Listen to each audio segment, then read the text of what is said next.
Hi, my name is Robert Parquet, and I will be doing my presentation on Bill Ford's TED Talk entitled A Future Beyond Traffic Gridlock.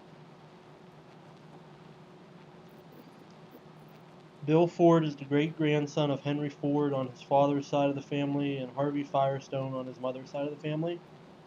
He earned his bachelor's degree from Princeton University and graduated from the Massachusetts Institute of Technology with a master's degree in management.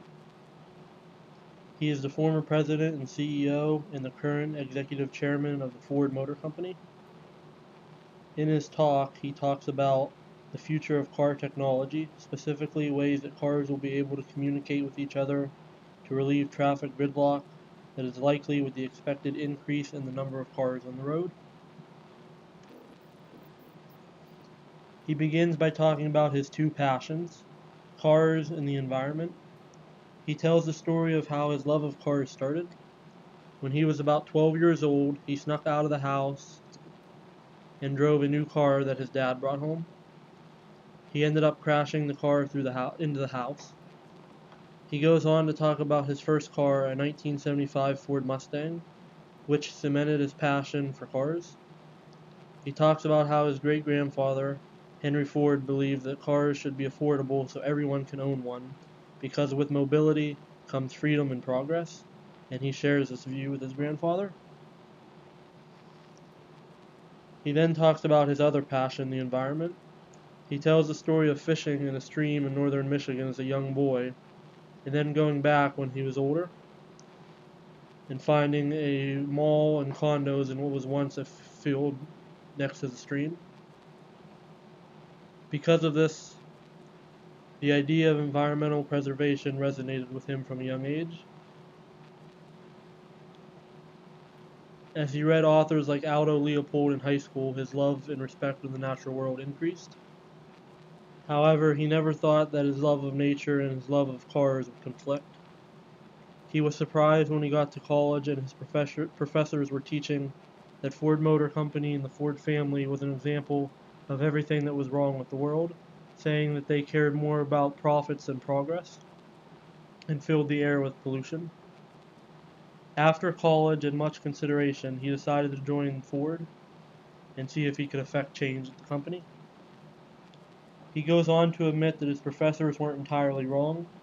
His love of the environment was not popular with the company, and he was told, quote, to stop associating with any known or suspected environmentalists. He goes on to discuss how his views went from very controversial to almost consensus among the auto industry. Today, Ford and the auto industry have developed new technologies that have greatly reduced and will eventually eliminate carbon dioxide emissions. He admits that we still have a long way to go, but believes that his love of cars and the environment will no longer conflict in the near future.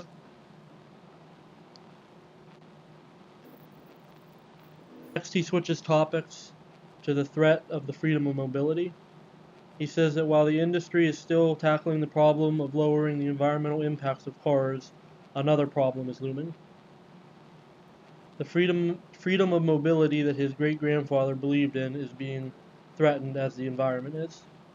He argues that as the population of the planet grows, potentially to 9 billion in our lifetime, our transportation systems will not be able to handle the accompanying increase in automobiles on the road. Today there are about 800 million vehicles on the road worldwide, and that number is expected to grow to between 2 and 4 billion by 2050.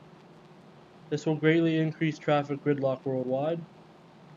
He states that the average American spends 1 week of their lives every year stuck in traffic, and that this is nothing compared to the countries that are growing the fastest. The average person in Beijing has a 5-hour commute, and there was a 100-mile traffic jam that took 11 days to clear a few years ago.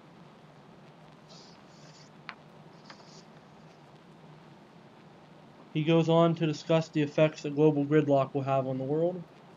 It will inhibit economic growth, and it will also delay the delivery of food and healthcare. This will greatly reduce our quality of life, which will be magnified in large cities, with about 50 cities of more than 10 billion people expected in the coming decades.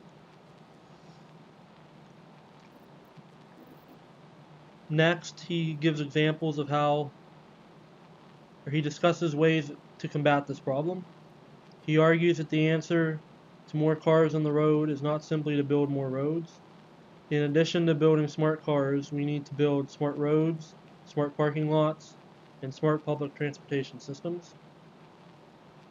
He says that in order for our future personal mobility to be sustained, we need, quote, an integrated system that uses real-time data to optimize personal mobility on a massive scale without hassle or compromise for travelers. Next, he gives examples of how this is being done today.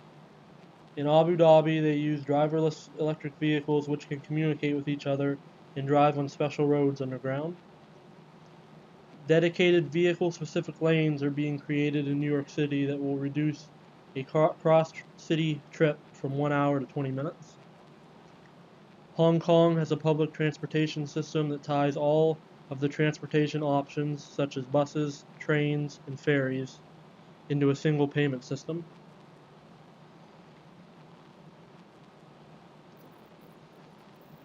He goes on to talk about the next step in this technology, which is allowing our vehicles to constantly communicate with each other using the same systems that allow us to listen to music and get GPS information in our vehicles.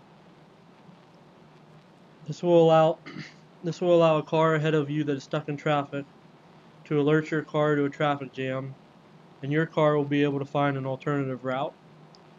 Your car will also be able to reserve a parking spot at your destination, so you don't have to waste time or fuel looking for a parking spot. Cars could also communicate with each other while leaving a large event by telling each other where they are going, which would prevent a potential traffic jam as the event ends.